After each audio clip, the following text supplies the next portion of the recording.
Hello दोस्तों, एक बार फिर आपका स्वागत है मेरे यूट्यूब चैनल बीएड क्लासेस में। स्टूडेंट्स, आज मैं लेकर आई हूँ बीएड थर्ड सेम के लिए लेसन प्लान फॉर्मेट, जिसके लिए बच्चे काफ़ी परेशान हो रहे हैं। उन्हें लेसन प्लान बनाना है, बार बार सवाल पूछ रहे हैं, मैडम कैसे बनाते हैं, मैडम कैसे स्टार्ट करते हैं, मैडम बता दीजिए।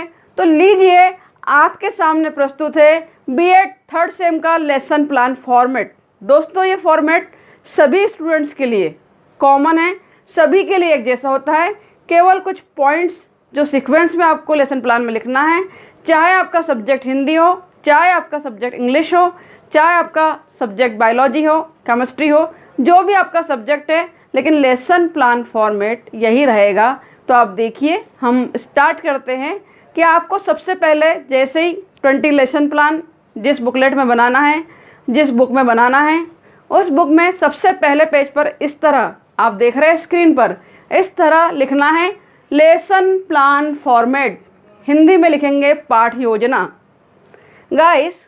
उसके बाद आपको लिखना है right hand side per day, second number पे पीरियड, थर्ड नंबर पर विद्यालय या स्कूल, जिसे हम दिन, कालखंड और विद्यालय कहेंगे।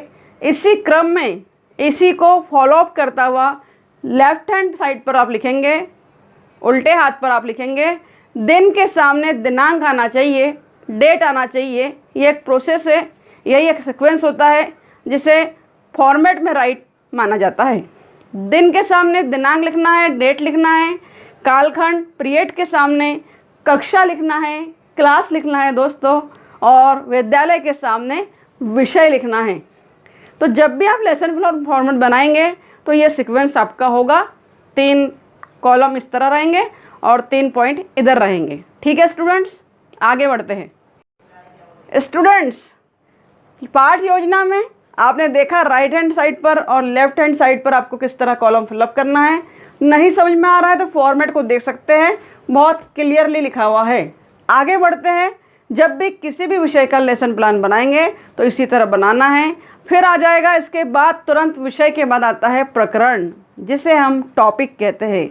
जो भी विषय आप क्लास में बच्चे को पढ़ाने वाले हैं, पहले हमने विषय लिखा, सपोज हिंदी है तो हिंदी लिखा, फिर प्रकरण लिखेंगे कि हिंदी में हम रक्षाबंधन पाठ पढ़ा रहे हैं, हिंदी में हम कबीर के दोहे पढ़ा रहे हैं, तो यह प्रकरण होगा, टॉपिक होगा या शीर्षक होगा।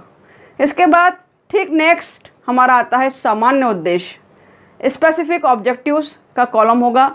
स्पेसिफिक ऑब्जेक्टिव्स हम लिखेंगे सामान्य उद्देश्य, जो कि सामान्य बात से रिलेटेड होते हैं, सामान्य विषय से रिलेटेड होते हैं, और ये उद्देश्य क्या क्या होते हैं, कैसे लिखेंगे, मैं डिटेल में एक्सप्लेन करूँगी नेक्स्ट वीडियो में। अभी केवल हम फॉर्मेट को देख रहे हैं ताकि आपके दिमाग में कॉन्सेप्ट क्लियर हो जाए कि लेसन प्लान का फॉर्मेट कैसे बनाना है।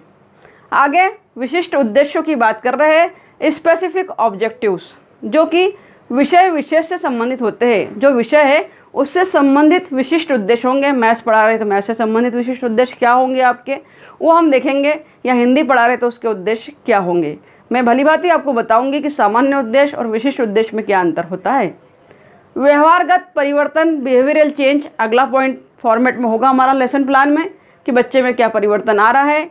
उसके बाद अगला कॉलम होगा टीचिंग एड्स, सहायक सामग्री, कि आप अगर पढ़ा रहे हैं तो आपने सहायक सामग्री अपने साथ क्या लाई है, चौक है, डस्टर है, बुक है, कोई ट्री के बारे में पढ़ा रहे हैं तो ट्री का डायग्राम आप लेकर आए हैं, या क्या लेकर आए हैं आप ग्राफ के माध्यम से समझा रहे हैं, वो आपकी सहायक सामग्री हो सकती है, लपेट श्यामपट हो सकता है।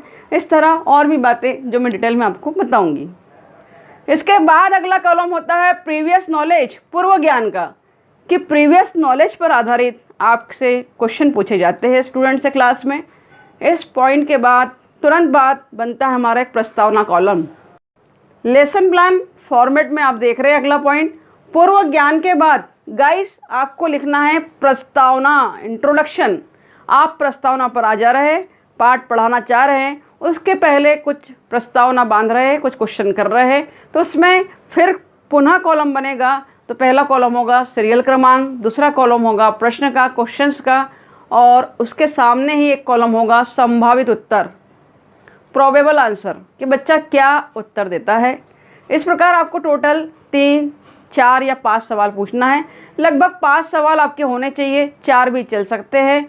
और 5वां या अंतिम प्रश्न प्रस्तावना में आपका हो सकता है समस्यात्मक प्रश्न, कि आप बच्चे को जो पाठ पढ़ा रहे हैं उससे संबंधित समस्यात्मक प्रश्न आपका होगा।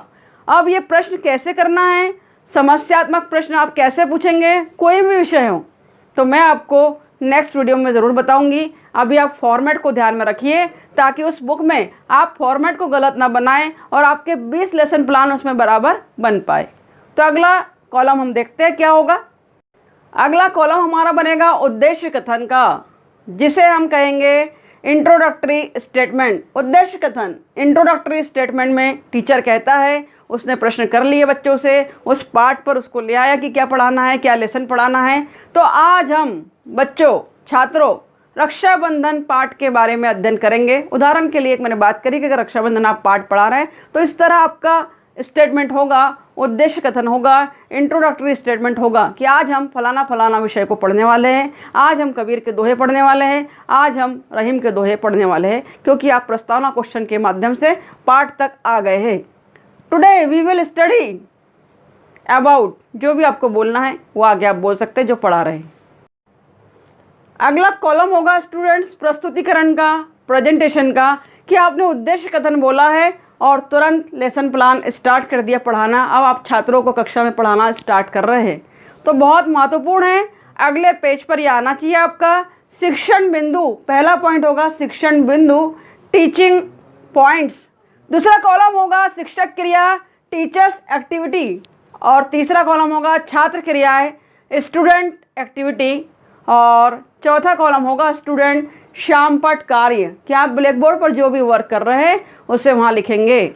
और इस कॉलम में कैसे कैसे लेसन प्लान को प्रेजेंट करना है हम ज़रूर अगले वीडियो में देखेंगे और समझेंगे। अभी केवल फॉर्मेट की प्रोसेस को देखिए और पॉइंट्स को देखिए और समझिए कि लेसन प्लान कैसे फिट करना है। जैसे ही आपका प्रस्तुतिकरण प्रेजेंटेशन कंप्लीट होता है, आप उसे एंड अप करेंगे, बंद करेंगे, क्लोज करेंगे और उसके बाद तुरंत पुनरावृत्ति प्रश्न, रिकैपिचुलेशन क्वेश्चंस आप पूछेंगे, जिसे हम पुनरावृत्ति प्रश्न कहते हैं। अर्थात जो पाठ पढ़ाया है उसमें से पुनः कुछ ना कुछ प्रश्नों को आप पूछते हैं, जिनकी संख्या लगभग 5 होनी चाहिए, 4-5 क्वेश्चन आपके हो सकते हैं।